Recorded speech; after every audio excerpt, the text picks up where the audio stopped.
The constant pounding the Clinton campaign has given Russia throughout this election cycle has done nothing for Hillary Clinton in the polls.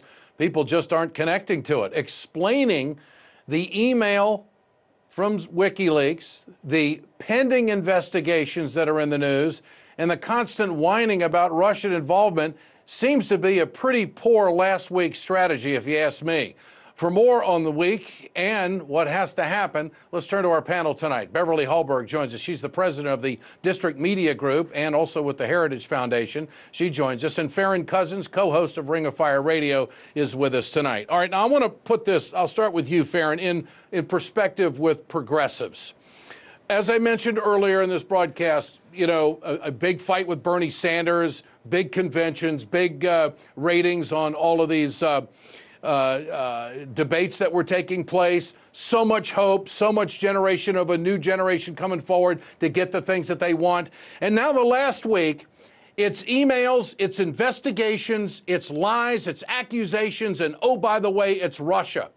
Let's fast forward to next Wednesday. If Hillary Clinton loses this election, is she going to look back and say, you know, maybe it wasn't real good to go down this road, and maybe every time I hear Hillary Clinton on TV, she's going after Donald Trump, telling me how bad Trump is. I think Americans have figured that out. What they haven't figured out is what Hillary Clinton's going to do. Your thoughts on that tonight, sir?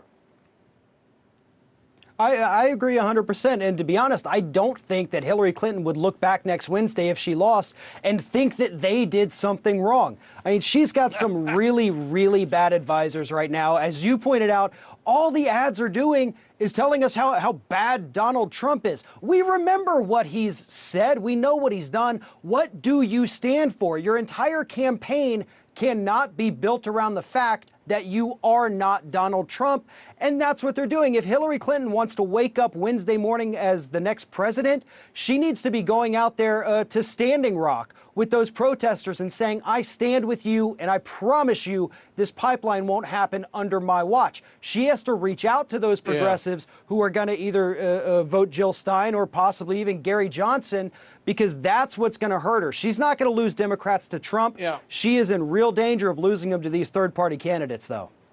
Beverly, I think it's fair to say that Donald Trump has had his challenges throughout this entire campaign, but he seems to be a little bit more disciplined here in the last week or so, and there is a movement in the polls. He's doing better. Hillary slipped a little bit, but the electoral map is still very strong for Hillary Clinton.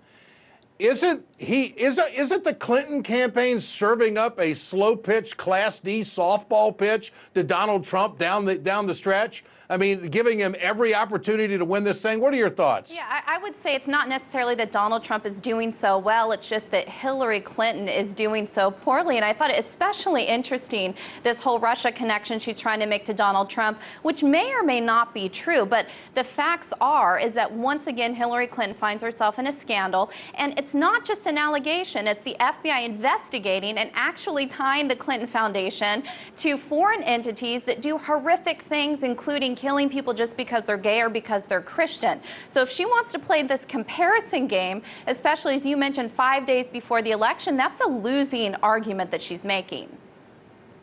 How do you get African Americans enthused to the level of Barack Obama support, Farron, in 5 days? There's a gap there, and the Democrats are worried. Well, I think it's a problem that the Democrats have really had for a long time because they've always just assumed they're going to get that African-American support. And to be honest, she really has to take the Bernie Sanders approach to it and go out there and talk about things like income inequality, talk about the voter suppression tactics aimed at keeping African-Americans away from the polls, and make the case that she can do better, that she will do better. But you've got to be issue-driven, and that is something that this campaign the networks aren't playing that tape. The only tape they're playing is when she's banging on Donald Trump about how bad he is. Beverly, what's the opening for Donald Trump the last 5 days? How does he close? Well, I think in one way he can continue to attack Hillary Clinton, but I would actually focus on the issue of the Affordable Care Act. So we had open enrollment on November 1st. We are finding that people on average have premium increases over 20%. I buy my own health insurance as a small business owner, so I can attest to those costs being very troubling. I say he continues to attack on policies, on Obamacare, because not only if Hillary Clinton wants to tie herself to the Clinton Foundation and scandal, if she's going to attach herself to President Obama, I think that there are certain policy issues where he can say, hey, has it worked out for you in the past 8 years? Well, there's no doubt that the investigations, the email dump, the narrative that she lies and is crooked, I mean, it's just playing right into Trump's hands. Whether people buy it or not remains to be seen. Beverly Hallberg and Farron Cousins, great to have you with us tonight. Thanks for the conversation.